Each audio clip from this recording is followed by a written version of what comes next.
You're listening to Peel Talks Housing, the Region Appeals podcast delving deep into complex issues around affordable housing and homelessness and efforts to help residents get and keep housing. Episodes will feature residents with lived experience, Region Appeals staff, our partners, academics, policymakers, and other leading voices in the affordable housing sector. The opinions expressed in this podcast are those of the individuals expressing them and may not reflect the opinions of the Region of Peel or the direction provided by the Region Appeals Council.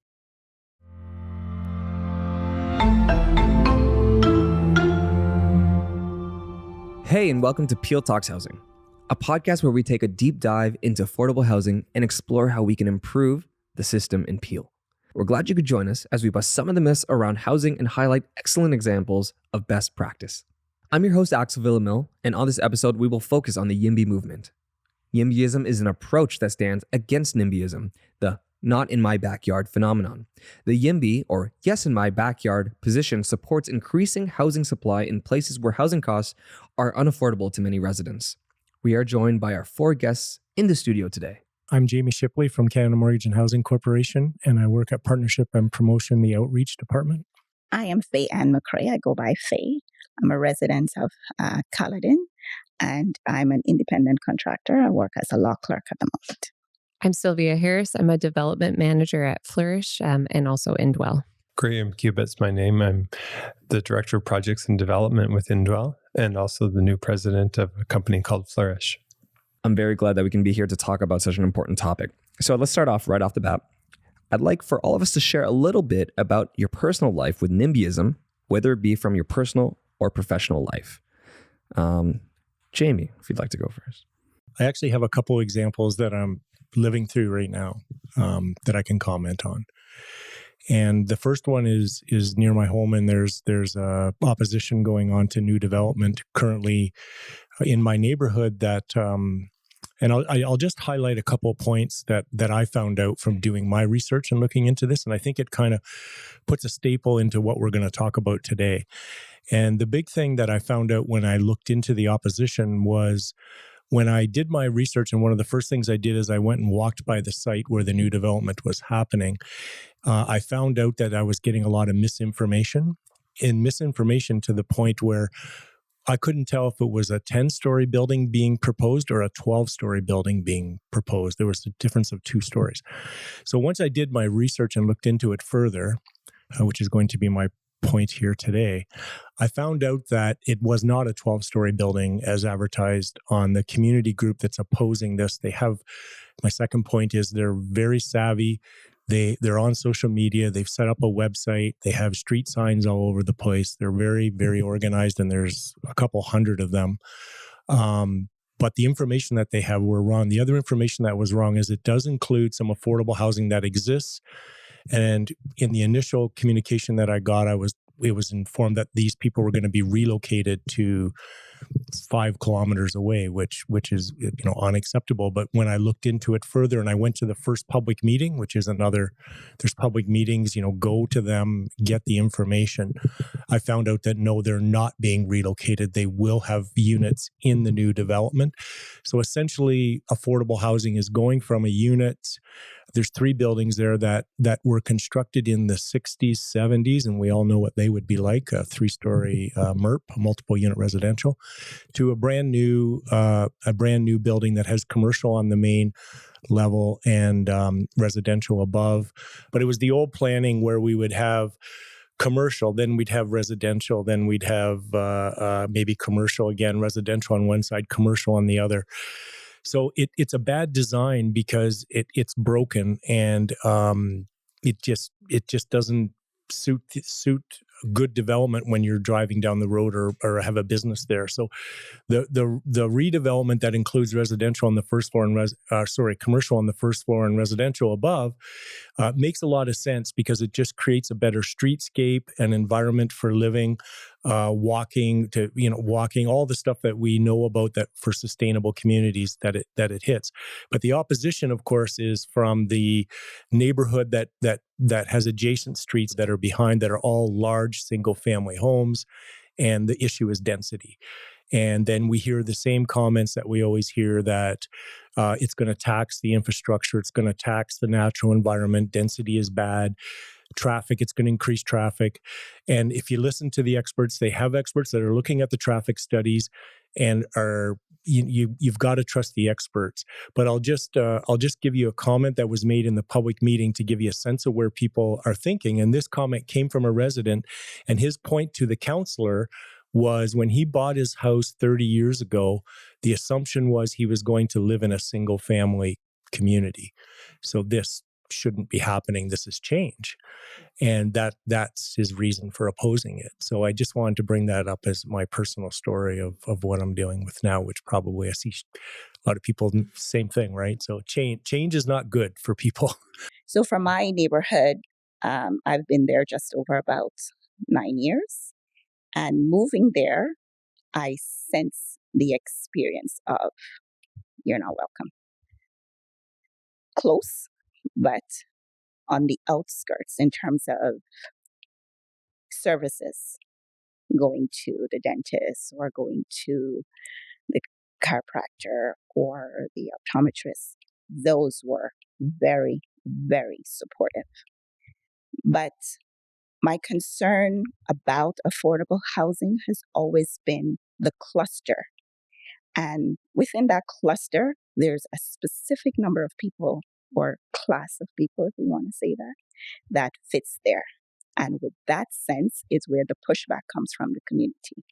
So for me, I would say affordable housing and my personal experience has been good on one side, but yet not so good on the other. That would be my contribution.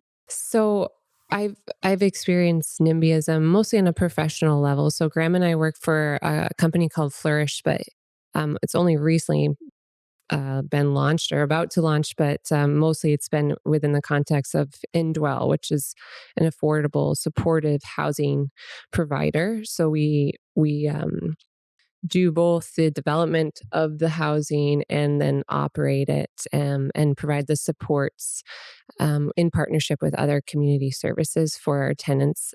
So we've worked together very closely for going on 8 years and gone to lots of community meetings. So Indwell takes community engagement very seriously. So there's the legislated required planning meetings that all developers need to do when they do a development. And Indwell, does that even above what's required to make sure that people understand who we are, and being a good neighbor is the top priority for us. So, but going into those conversations, both, in a public meeting, neighborhood groups, BIAs, door knocking, one-on-one conversations, we've heard a lot of different perspectives on affordable housing and people's assumptions about what that means. And so we've had to work through some of those myths and preconceived notions, which we acknowledge are based in reality. There's concerns about activities around buildings because they've observed it or experienced that in their neighborhood where people are doing certain things, or particularly property upkeep is a concern. And we know that there's affordable housing buildings that don't contribute or those things are actually a concern. So our approach for Indwell is to provide housing in a way that doesn't reinforce those stereotypes, but actually ignites sort of a new imagination of what it means to live in affordable housing, so that you can't tell whether that's an affordable housing building or a luxury condo. You shouldn't be able to drive by a building and know how much people make based on the way the building looks. And so we just make sure that we are fully transparent in what our goals are, what the design of the building is going to look like. There's a lot of things we can't change based on people's opinions or thoughts, but where they can give input, we really try and do that in a genuine way. And so we have experienced some NIMBYism concerns about, it's really about who are those people. But actually, one of the things that Graham and I have noticed over the years is that those people aren't that far away from people's own personal experiences. And it becomes, yes, that's that's our neighbors. That's my family member, or those are the people that we see living in tents, in our parks. And so we don't really have to convince people anymore that this housing is needed. They're on board, and they're very happy that somebody is addressing these issues, because it feels like nobody is doing anything about it, and the situation is only increasing in desperation for a lot of folks. Where people really, where the controversy or the dilemma really comes in is around height, density, parking, garbage, the fun stuff. So that's where we can really, talk those things through as best we're able to within the confines of our site and our plan and, our financials. But also our approach is designing buildings that we would want to live next to and that we would want to live in, and that are places for people to live. They're buildings that are designed for people, not for maximizing profits. So that changes a lot of the ways that we design and approach our building development. And I think people really appreciate that. And as we start conversations, like specifically in new communities like Peel, there can be backs up against the wall. People come into meetings with their shoulder, their arms crossed, like, what is this going to be? And then by the end of the meeting, they're so grateful and excited about our project. So it's been actually a really positive journey of walking alongside communities to convince them from a NIMBYism to YIMBYism. NIMBYism can often be rooted in a couple of fears. The fear that I'm going to lose something, or the fear that I'm going to be harmed. And, if you're afraid of renters because, they just don't take care of their property, well, the fear of renters might be a little bit misplaced, but the fear that a building won't be maintained is a genuine and valid fear. So how to overcome some of those things, or the other side of that is the fear that you might be missing out and somebody else is going to get something you don't have, an advantage that you don't have. And this happened recently in my neighborhood. A friend of ours is building a secondary suite. Their parents are aging and not doing well in their health. And they'd like to build a secondary dwelling unit in their backyard, which is now allowed under the bylaw. Well, their neighbor is opposing it because, as she said, my parents died recently and I never had this chance to have them live with me, so I want to oppose you. Well, it's a really sad kind of NIMBYism in the sense of she's missing something that she's validly grieving, but she doesn't want that same benefit for somebody else. And I think that often is actually underlying people's NIMBYism to developments. How come I don't get to live in a new place if those people do? Or how come, those people get to make money on their property if I don't? Or, those kinds of fears. And then, how to overcome those. Sylvia kind of commented on this, is if we put ourselves in the position of the people who are NIMBY or expressing a NIMBY attitude, what are the genuine underlying issues that we can help overcome? If it's about design, if it's about affordability, if it's about parking, these are things that we can actually say, that's a valid question. How do we work through it? And validating people's concerns, listening to them and moving through that often has been our approach to getting to the yes part of yes in my backyard. Graham and I often talk about our community engagement strategy is basically group therapy for neighborhoods. Listening to their experience, validating it, and say, well, how can we do things differently? And for the most part, nobody's done that with them. So it's a new experience, and we don't blame anybody for being upset because of past experience. It's based on real, valid concerns. So. She made a comment about coming into the community and having those conversations about how can you help. So that is something that I think could open up some more, because I look at my experience. It wasn't necessarily a choice. And the phenomenon of NIMBYism, I would think about 90%, it's not a choice. Circumstances, situations change. And we are to assist in bringing it into the units. So having that conversation is great. And I like the idea that you mentioned about the fears rooted in the NIMBYism. And you see that sometimes it's not intentional, but it could be worked through if we have that open conversation and remove it. Yes, some may lose something, but it's a myth. It's a stereotype, because I find in my neighborhood,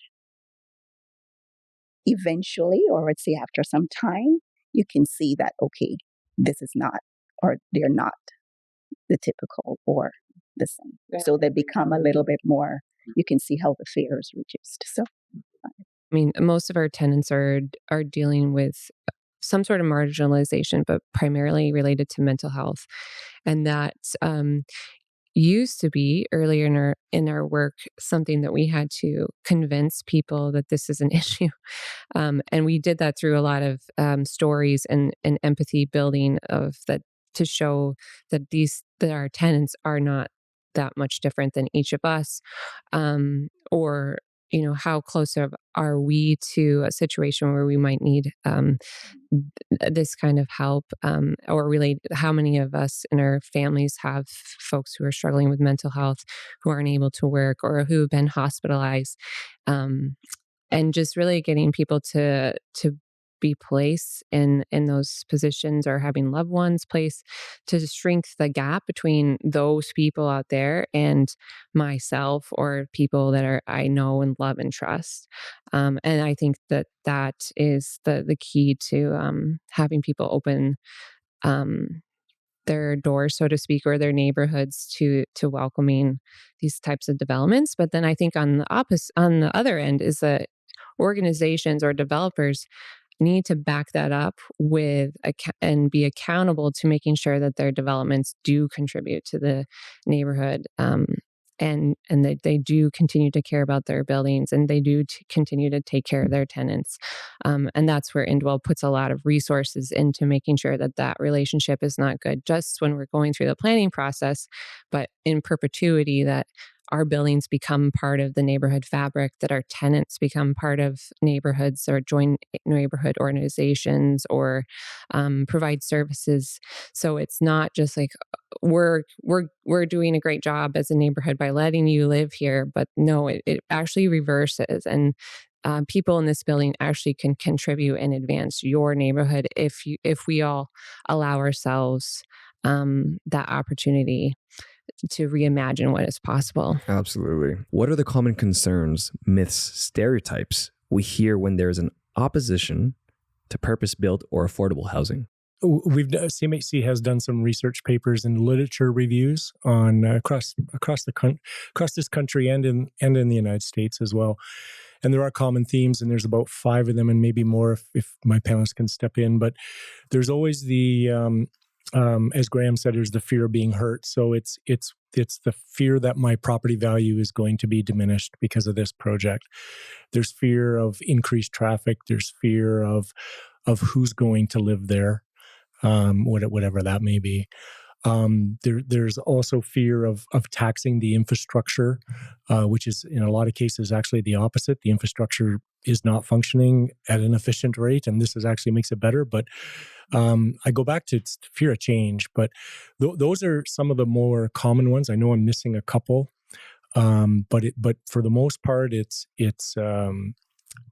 I think they're worried of their own property values, how it's going to affect them. And they make a lot of assumptions, and the assumptions are that because this is a different project, and I'm not even talking about at this stage, the assumptions make on who's going to live there or what their economic situation is. It's just people that live in apartment buildings, either they're renters and they're going to commit crime. Crime is another one. There's going to be an increase of crime in my neighborhood. And the one study that we commented on, like they're worried about, what people is going to be drawn into the neighborhood. In the studies, they found out that the people that are going to live in that project are already living in that neighborhood and probably living vicariously in illegal apartments that are not safe. under the radar of the municipality. So in a whole, it's only going to make that municipality or that community safer and better, but they don't know those facts. And it's what Graham commented on. It's their biases. It comes in some selfishness at times with the neighbor comment of, I don't want that person to have it because I didn't have it, total selfish response. It's not for the betterment of the community. And that's what you really have to focus on, is the betterment of your community. I think I'll support what he just said, and as well as pick up on Graham's thought that the biases or the fears, it's there to divide or to push you aside or specific groups out of. But if that is switched into and make it a twofold conversation or cooperation, it can make it better. So the fears or the biases that is rooted in the NIMBYs, it's to divide, to set aside or set apart. And if we switch that into having the conversations or making it a twofold, any project which is inclusive, it will make the community better.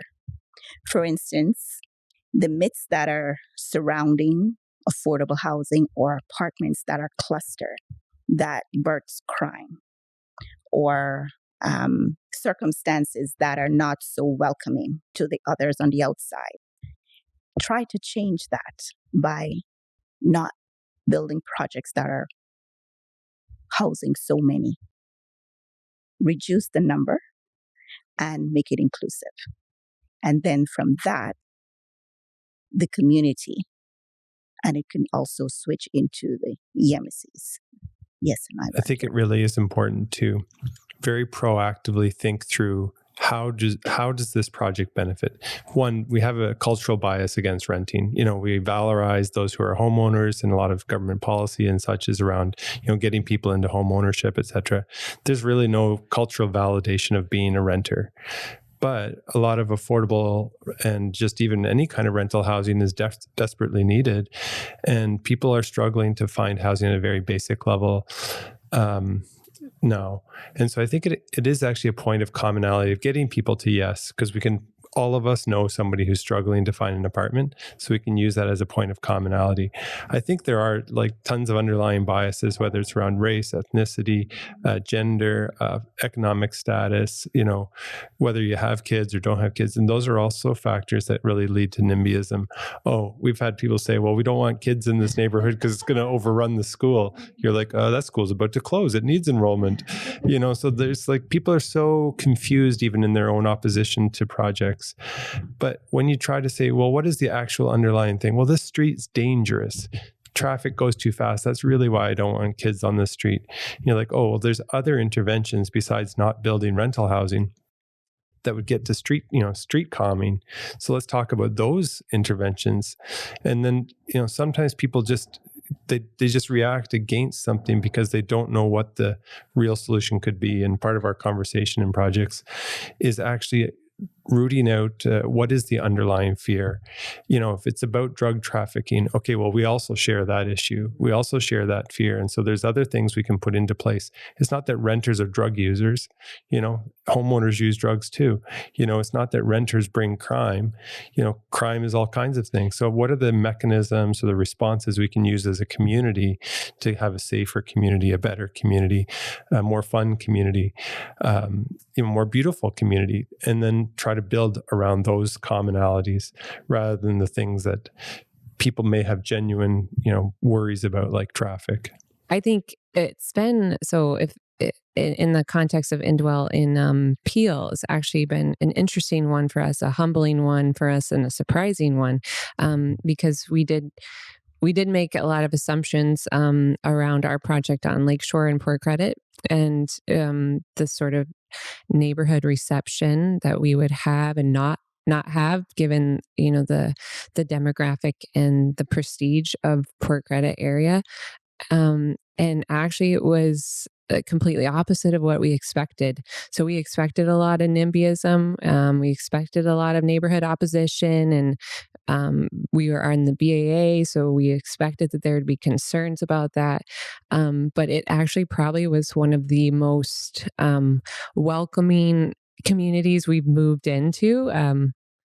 Out of all our development in the last 5 to 8 years. So, and I think so. We've talked about that. Where is that coming from? And I think it's because there is sort of this sense that people can imagine, like when we say what our rent levels are, they're like, we understand that that's what people can actually afford. What's being mostly built in this area are rent levels or condo prices that people cannot see themselves ever being able to afford that. So that's where their concern is rooted in. And when we say no, we're actually building, well, Graham calls it luxury housing at affordable rents. And there is a lot of relief in that. So it's just been really interesting that the places where we expected to have the most opposition are the places that are in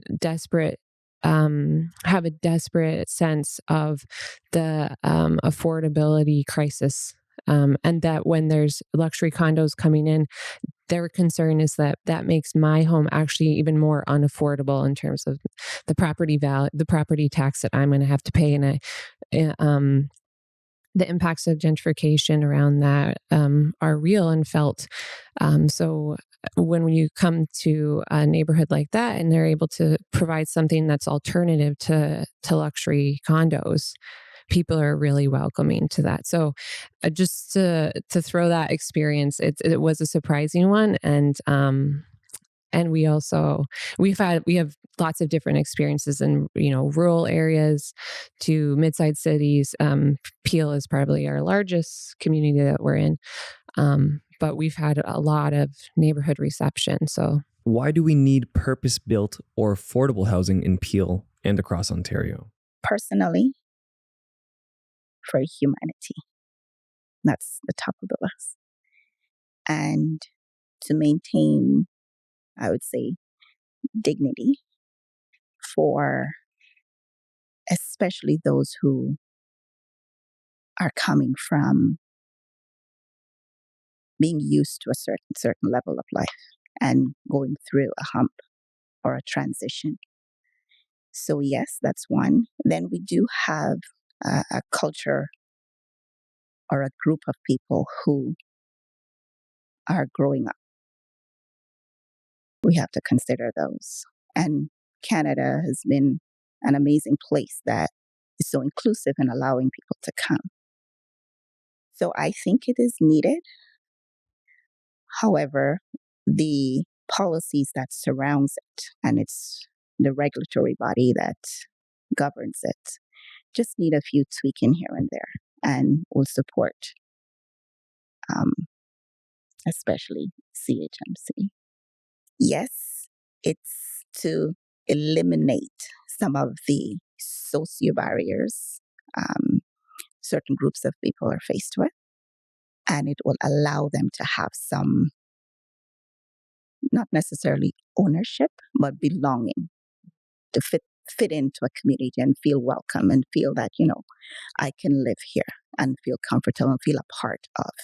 So from a residency point of view, that's what I would say it's important to have. And it's a good thing to have because it's been valuable to me and to my family. And really, really appreciate it. I'll 100% agree with your starting point of dignity. That we're talking about a core human need. We all need to live indoors. Like, we're not really suited to live outdoors as a species. We need to live in places that meet our needs. Running water, heat. These are the basic things. We actually find a lot of people don't even have that. I mean, aside from the encampments, obviously, and the human need for quality, for beauty, for safety. These are core human needs that we all share. And unless we create purpose-built and affordable housing intentionally, it doesn't happen on its own. The market forces are driven by dominant, one dominant motive, to make more money, and that's fine-ish. accept that it misses out most core human needs. And if you don't need to meet the needs of people who don't have money or who are going through crisis or who are new to the country or 100 factors, if you don't need to meet those needs because of some other pressure, the market will not respond.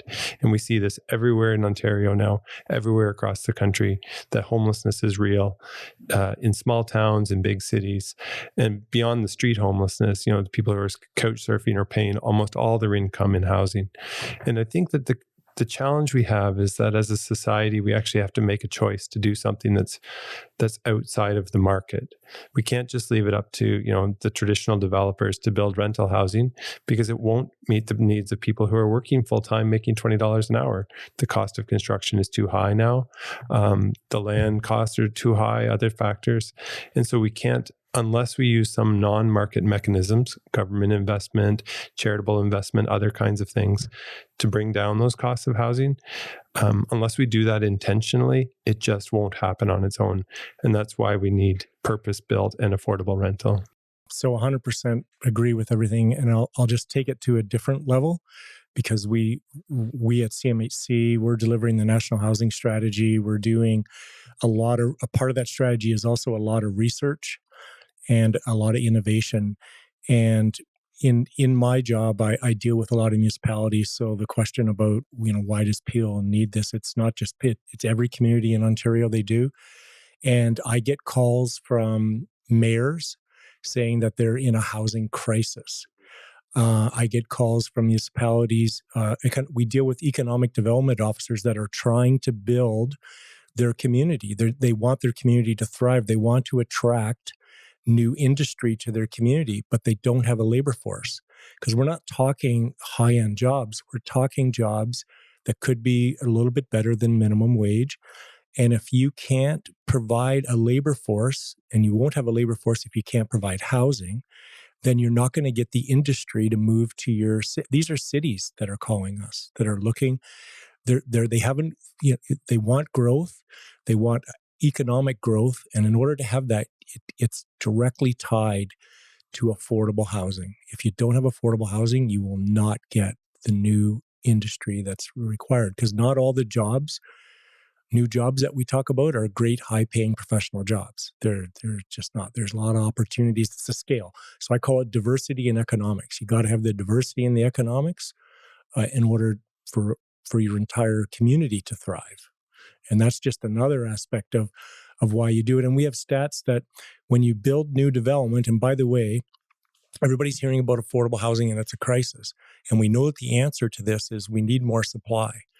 When you have opposition to new development and you delay it, or sometimes even enough barriers that you cancel it, you're delaying new development that is actually the solution to what we're trying to achieve. And that's, we need new development. It needs to be in your community. So it may end up in your backyard, but it's got to be in somebody's backyard. So it's like, we just have to look at the whole picture when we look at this. How does purpose-built housing development benefit the wider community? Purpose-built rental housing particularly. Why would we build rental housing on purpose? It's because we do need that we do need a diverse economy. We do need a diverse society. We have to have options for people who aren't in the binary of purely renter or homeowner. So I think we have a huge proportion of our population that actually does want to rent, and wants to rent, but in a dignified and affordable place. And whether you're working full time now in Ontario, our minimum wage is only like $14. There's nowhere you can rent if you're a single person or leading a household on a minimum wage job. And that is an undermining of basic human dignity, that if you're doing everything right and working and you've got an education and you're raising a family, you have to be able to afford a home that's stable. Otherwise, you're undermining your basic human dignity. So that's a core, like, existential threat to a stable society. And that's when we get polarization in our community, and we get people who are very angry at the system when you can't actually meet your basic human needs.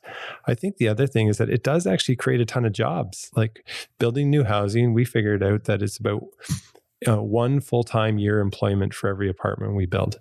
So, if we build 1,000 apartments in a community, that's 1,000 full-time jobs. And those jobs are actually pretty good jobs.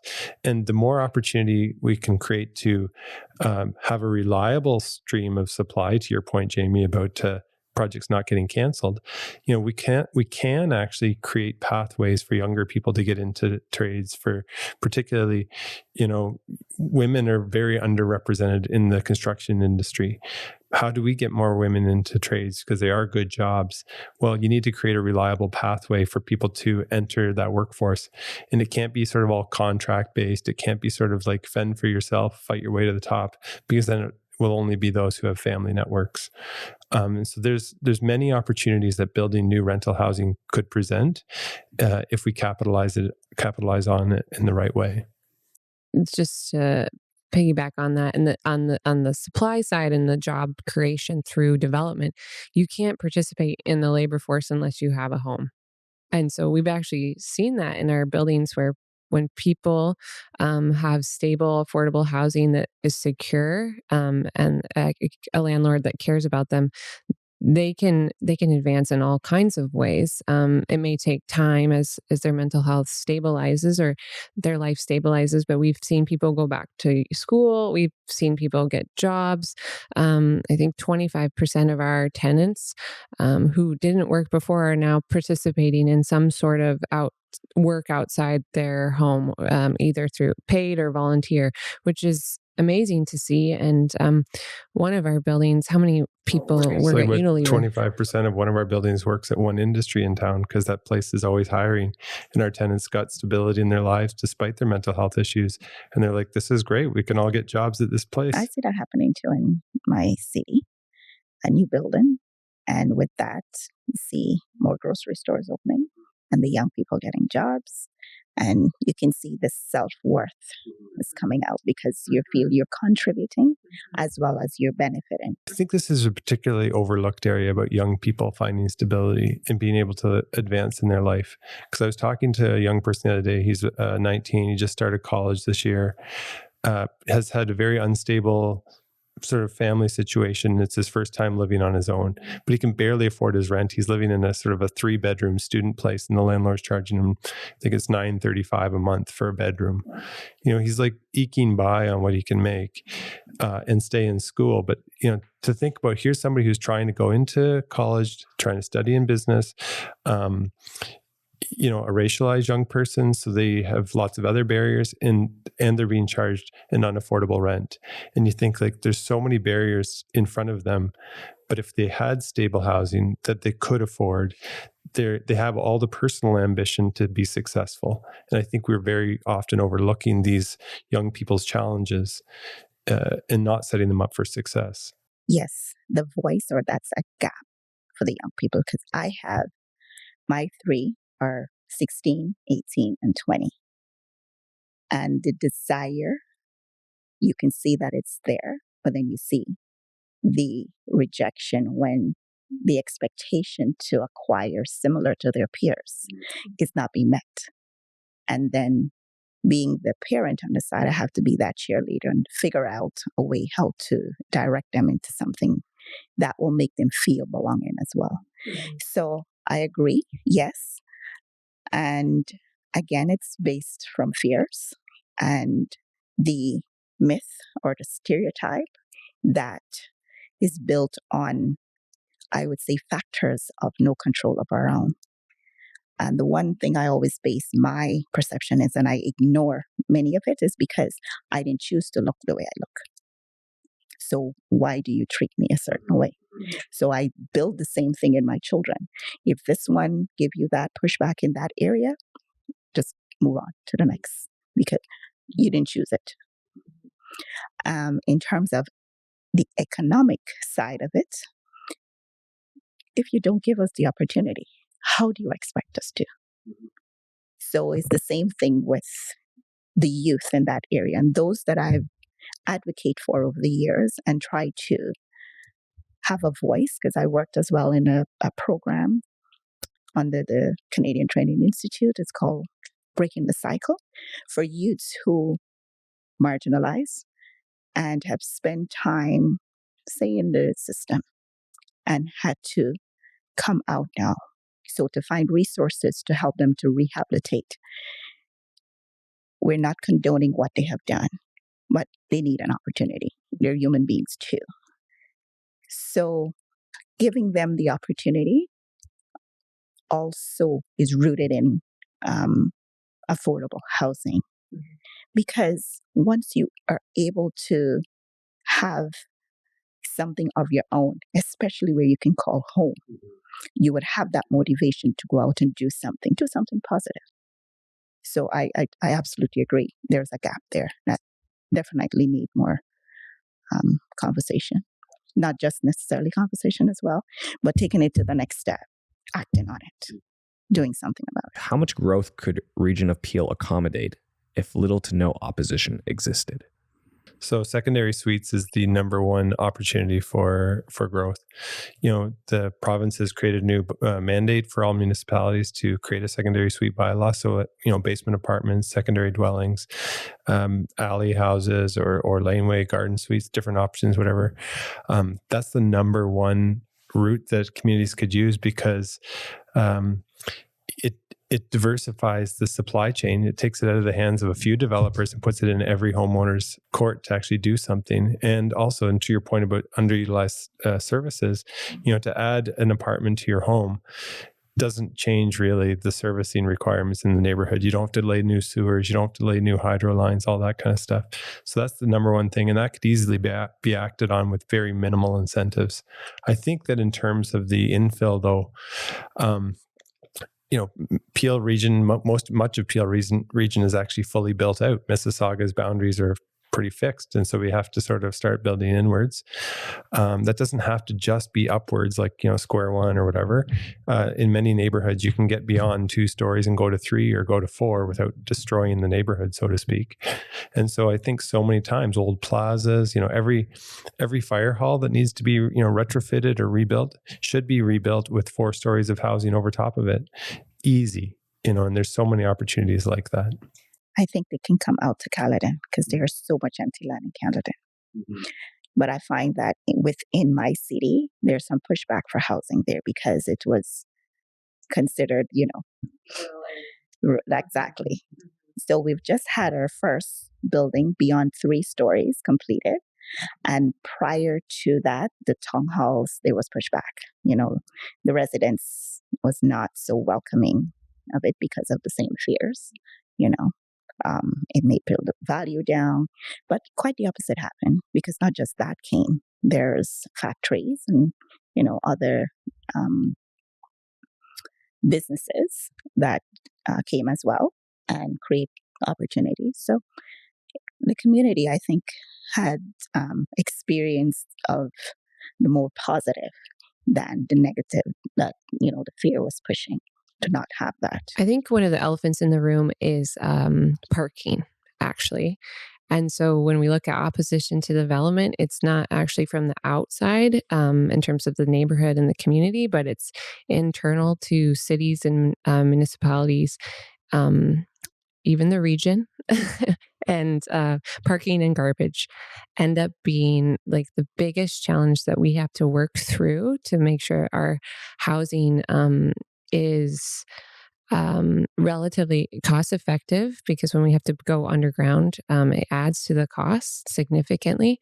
But then we have to make sure that the infrastructure is there for public transit, and our tenants hugely rely on public transit. So we are very intentional on where we build our housing because they can't afford a car.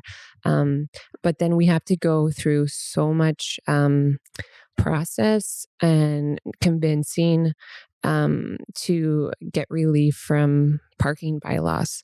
And we just hired somebody on our team who's recently out of planning school, and he's like, I can't believe that these are the rules. Like, this is against everything I'm learning in planning school. So we have municipalities and regions have a lot to do in terms of catching up and providing that relief and from parking, and because that drives the cost of land, that drives how high buildings need to go to make the numbers work, because they have to build 3 stories of underground parking because the public transit isn't adequate to support the market that they're trying to sell to. And so those are the hidden costs that actually really significantly impact where housing can be built and how much it's going to cost. Just to wrap it up, personally, if there was one takeaway you wanted your listeners to have, what would it be? My takeaway that people listening, NIMBYism can happen to any of us, everyone at this table. It did happen to me. When it does, I want people to be open-minded, get the facts. I can't say that enough, because a lot of times when we hear the opposition to NIMBY, it's biases that are selfish and make no sense. So you might have concerns. So, and that's fine. You're allowed to, but base it on facts and your own personal property, and don't go beyond that. Like, just stick to the facts that affect you and your property, and stop and try not to make these biases that are rooted in with no facts that can support what you're saying. I think we'd get a long way that way. So open-minded, get the facts. I would piggyback on his ideas and just add to it, to add some empathy to that, because that is what, as he said, anyone can fit in, or at any point in time can fall into that NIMBYism. So we do need to experience that empathy. I want to say love, but let it be empathy. So, yes. So it could be a transition, or some may have to end up staying in that for a while, but let it be a pleasant experience. Actually, empathy was the word that came to my mind too. But I actually think that this moment in time with COVID is actually a huge moment of empathy building like in the last 2 years in Hamilton alone. And I know this is in every community. The number of tents that we observe in our own backyards is like dramatically increased. And also just that experience that we all had around sustained stress and grief gives a lot of empathy for what it's actually like to be in poverty, and the impact to your mental health and limiting your ability to contribute back to your community, and how important, we all know now how important it is to have a safe and secure place to be when we are all confined to our homes for so long. And we could all imagine how terrible that is when you don't have that. Like, what are you supposed to do when you have nowhere to quarantine, or you're forced to go into a shelter where there's an outbreak? So I think that this is actually a great moment in time for that increased empathy, and for there to be a desire for change to do things differently. That COVID, the disruption of COVID, actually gives us the opportunity for. So I'm just hopeful that we could take advantage of this moment in time, and instead of just going back to the way things used to be, because they weren't actually that great. My one sentence would be support something positive. NIMBYism starts with saying yes. Find something to say yes to in a proposal for housing, and say yes to that. You might still have concerns. You might still have facts that need to be answered, but say yes to something to build the practice of positivity. And then when you have a credible yes, developers listen more to your concerns. If you're no to everything, then developers know that you're not going to be, there's no point in listening to, because you're just a no person. If you're a yes to good things that are positive about a development, they'll listen to your concerns about the things that you object to. So practice saying yes. That wraps up this episode of Peel Talks Housing. Thank you to our guests, Jamie Shipley, Graham Cubitt, Sylvia Harris, and Fay-Anne McRae, and thank you to our listeners. You can find information on our podcast at peelregion.ca, and you can join the conversation on the Region of Peel's social media accounts. There are also a number of useful resources related to the topics discussed on this episode, including a handy YIMBY toolkit that gives great tips on how you can spread the YIMBY message. You can find links to these resources in the show notes and on the Peel Region's website.